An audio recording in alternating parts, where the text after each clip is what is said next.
Здравствуйте, мои дорогие. Возникла такая у меня проблема. Она была связана с работой сердца. Это аритмия, ну даже не то, что аритмия, может это и есть аритмия.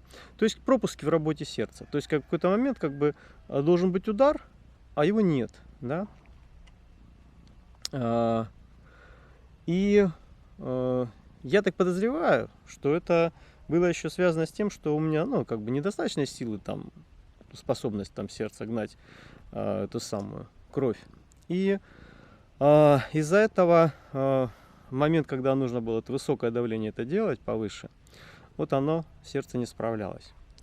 И я, надо сказать, что использовал те вещи, которые я знал, а это как бы такие вещи, как аритмия, это недостаток калия обычно, недостаток магния, да, и даже недостаток натрия тоже может приводить к сбоям в работе сердца, потому что калий и натрий, они работают в паре, я об этом рассказывал, смотрите видео на канале. И как бы они работают, ну, как батарейка, да, и при недостатке калия, при недостатке натрия какие-то вещи, связанные с сократительной способностью мышц, начинают страдать. Но в моем случае ничего как-то это вот помогало, но не так хорошо, как хотелось бы.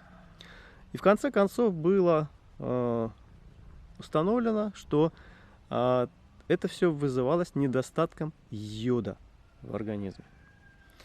Мастер йода. Вот недостаток йода, да, приводил к тому, что вот такая как бы появлялась аритмия, то есть пропуски прям вот в пульсе, то есть, допустим, там 10 ударов есть, 11 нет, потом опять там 12 ударов есть, там 13 нет, вот в таком ключе. При этом одна моя знакомая, она тоже, у нее как-то что-то начались какие-то вот вещи, связанные с давлением. То есть как бы вот раз и начинает иногда подниматься давление высокое, артериальное. И она стала пить йод. Утром таблеточку йода, в обед таблеточку, вечером таблеточку. О чудо, эти вещи тоже связаны с давлением ушли. Вот.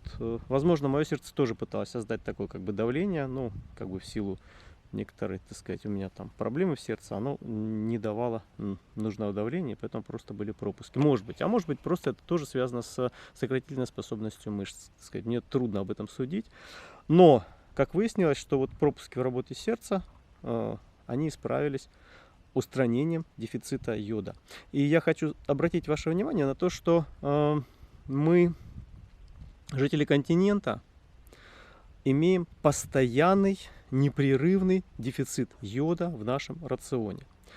А основной источник йода – это вдыхаемый воздух, ну, вернее, источник изначально – это океан и море.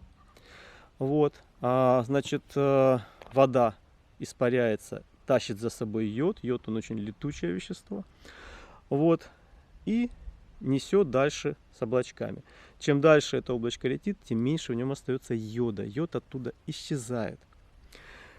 И прибрежные жители имеют в воздухе достаточно йода, и в принципе у них даже йододефицитов не бывает. А жители континента испытывают большой дефицит. Подробности про все симптомы значит, недостатка йода смотрите вот на канале, я дам ссылку на это видео. Потому что их гораздо больше. Вот. Но важно понять, что это тот дефицит, который вы не можете устранить на время, да, вот сейчас. То есть как бы там устранили и все, и дальше снова живете и не принимаете йода. Йод необходимо принять постоянно, потому что если вы живете на континенте, в обычной пище йода мало. Вот. Даже если берете йодированную соль, все равно у вас йода в рационе будет мало. Так что, кстати, у нас закончилась йодированная соль, а мы не купили йодированную соль.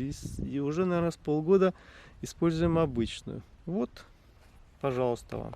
Кстати, там же на видео увидите, у меня там большой обзор вообще всех, значит, злостных, скажем, козней вокруг йодирования соли. Там, знаете, Практически все государства, даже самые ничтожные и небольшие, приняли уже законы об обязательном йодировании соли для населения.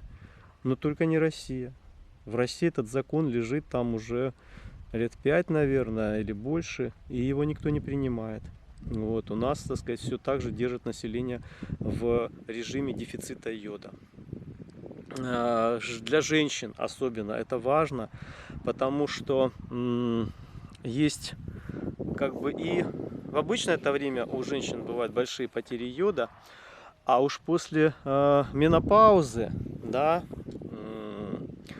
в климаксе, то там беда начинается, потому что появляется перекос между гормонами.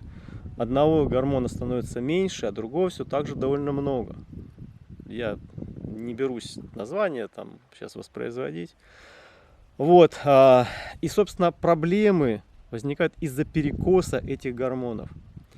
И этот перекос достаточно хорошо нивелируется и устраняется с помощью устранения дефицита йода, потому что йод нужен для работы щитовидной железы, а щитовидная железа дальше уже управляет гормональным фоном. То есть щитовидная железа напрямую управляет нескольким десяткам гормонов, которые курсируют в нашем организме. То есть как бы она делает так, что их выделяется в результате достаточное количество нормальное.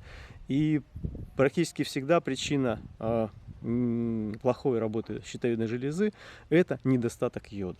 Вот. Тоже, девушки, возьмите на вооружение и используйте это. Вот. И зачем жить плохо, если можно жить хорошо? Всем пока, всем хорошего настроения, хорошего здоровья. С вами был научный Олег. До свидания.